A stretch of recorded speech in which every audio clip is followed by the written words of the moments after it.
Gentlemen, have you had a good time here this afternoon? Yeah. All right. Have you learned something? Yeah, probably a lot of somethings. I know I have.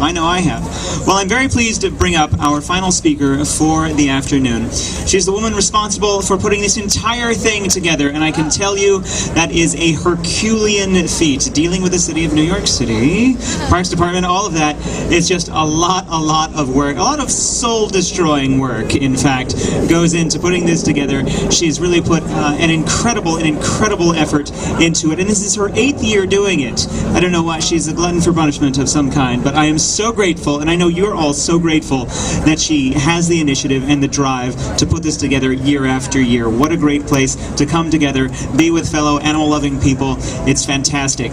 She is the author of 101 Reasons to Go Vegetarian, which is known as the Great Convincer. You can get a copy of it right over here at table number 20. It's well worth reading, very exhaustive, very thorough. You're bound to learn something that you did not know before. Without any further ado, ladies and gentlemen, please welcome to the stage the one, the only, the incomparable. She's going in the wrong direction. Away from the stage and not toward it. Yes, Pamela Rice.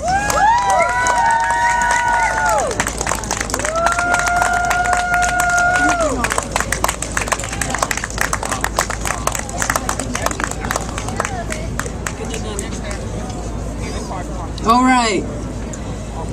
Thank you, everybody, for coming. I'm kind of surprised you're still here, but I think that we all are feeling really in our hearts that we just want to stay together and be together and kind of just be a family for the rest of our lives here together, because we're all so disparate, all us vegans, this and there, here and there, and we need to find each other, gain strength.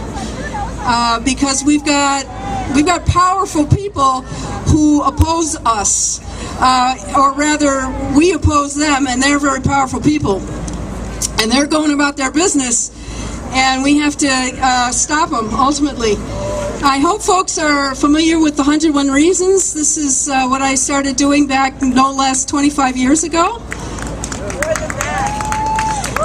and it's just really popular over the years. It's kind of for a while there, I don't do it so much anymore because I'm really quite busy with this project. But I used to, almost like people collected stamps or they collected coins or something like that. I collected reasons why one should be vegan. And a lot of times those reasons were why you shouldn't eat meat. So in some ways, a lot of these reasons, and maybe the title of the pamphlet should have been 101 Reasons Why I don't eat meat, rather than why I'm a vegetarian. But we don't like negativity. It started 25 years ago. People weren't using the word vegan back then. So I wanted it to be popular. I wanted it to be accessible to everyday people. Most people were. This publication was obviously directed to your everyday, average American person who eats animal products. So, so if you read it and you take a look inside, you'll see that a lot of this information is tough to swallow. It's hard to read. But being it's all bite-sized little tidbits here. 101 actually fit in this thing. But the way that I used to convince some of my cohorts to come out with me to pass it out, but if I stood over there, like across the street, and tried to pass them out, I don't think, especially in New York, that people would pass you right by. So what do? We have Penelope Pod. And a lovely lady, Janet Bloor, some years ago, she donated a costume, and as we've all seen her earlier today, Penelope Pod. Bring her out, and mothers, children, just everyday people would gather around, and they'd want their picture taken with Penelope Pod and all of that, and then whammo! we'd hand them one of these. You never know what happened to it. I mean, sometimes I would hear later, I would get a letter or something like that. But you really never knew what happened to it. It could, end up in a pile of papers for 15 years, and then all of a sudden it could surface, and somebody could read it. Maybe it ended up in the bathroom, whatever. It's definitely bathroom reading. But anyway, that was our routine. I did a lot of outreach and stuff in the early days. So I might say that in some ways, this publication, vegans need to reread it and reread it again, because we need to get fired up a little bit more than we are. I think that we are a gigantic constituency across the nation. I mean, we are a good percentage of people, and yet we don't have any political clout. And I think that I fear that our demographic, the vegan kind of way, is a gentle way. It's the way to relate to the world is one of peacefulness and getting along with your neighbor and being responsible for your own life, and that we don't know how to friggin' fight, and we need to fight some forces out there. So I suggest everybody and their brother and everybody you can think of to start reading some of this literature that we're passing out around here. We had it all around today.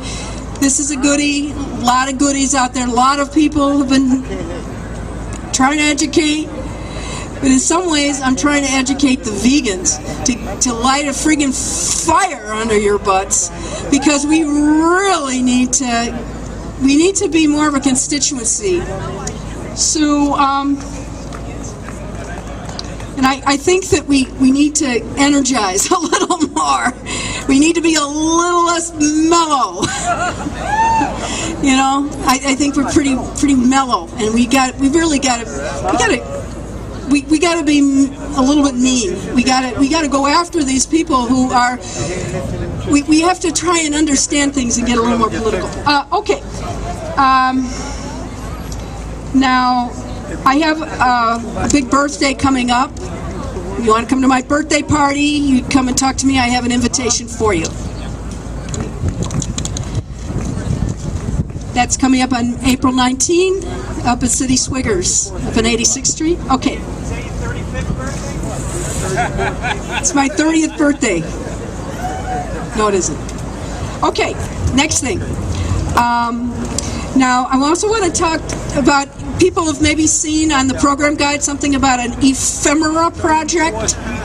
So some people have come over to my table, and I've told them a few things. I would like to just take a few minutes about that. 25 years ago, when I first started doing this, I was really naive, and naive in a way. I wanted to do something for this issue. I didn't have any money. I didn't have really any skills. I didn't have anything. I had nothing. And so I would go out and pass out my 101 reasons and things like that. And little by little, then I had a newsletter. And over the years, I got tons and tons of letters, heartfelt letters from people. Wonderful, full of spirit, full of heart, full of longing, and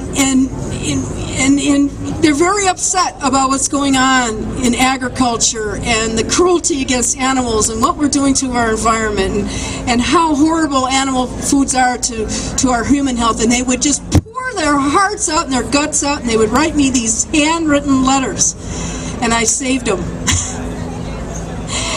And over the last year, I had about 6 or 7 cases full of these awesome letters, just letters and flyers, and just every kind of piece of paper. I saved it all. So, well, I threw away half of it, at least maybe 3/4 of it, but I saved some of it. And I'm actually hoping that one day there's a lot of heart in here, and it's after John Robbins' book Died for a New America. That was my epiphany when I read that. People don't even know that name much anymore. But John Robbins really started sort of the vegan revolution starting in 1987. I read it in about 1990. And so there was a whole influx of new vegans because of that book, and because there was a whole thing that started. Okay, but these letters came to me after that revolution, which I was sort of part of, but it was before the internet. Because now nobody writes letters. Nobody writes anything down anymore. It's all digital, So I have this wonderful collection, and I seriously hope that, they're safe as long as I'm alive, but when I'm gone, I'm hoping that they will last into some kind of perpetuity. I don't know, because they represent something really special, a window in time. I know there was something else super important I wanted to say. Yeah. Let me look at my notes.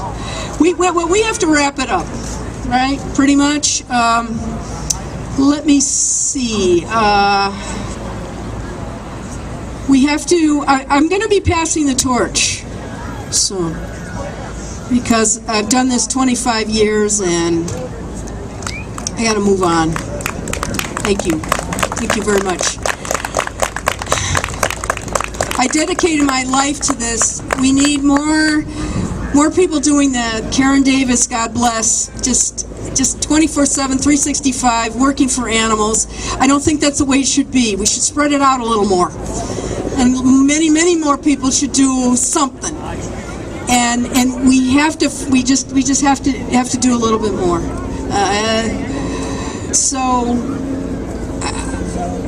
There's a million people to thank. There's so many people who've been generous over the years. It's unbelievable. It's really quite amazing. Really quite amazing. All right, he wants me to go now. Okay.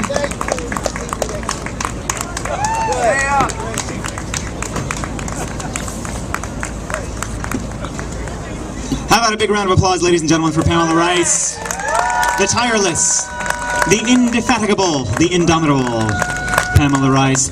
And keep it going.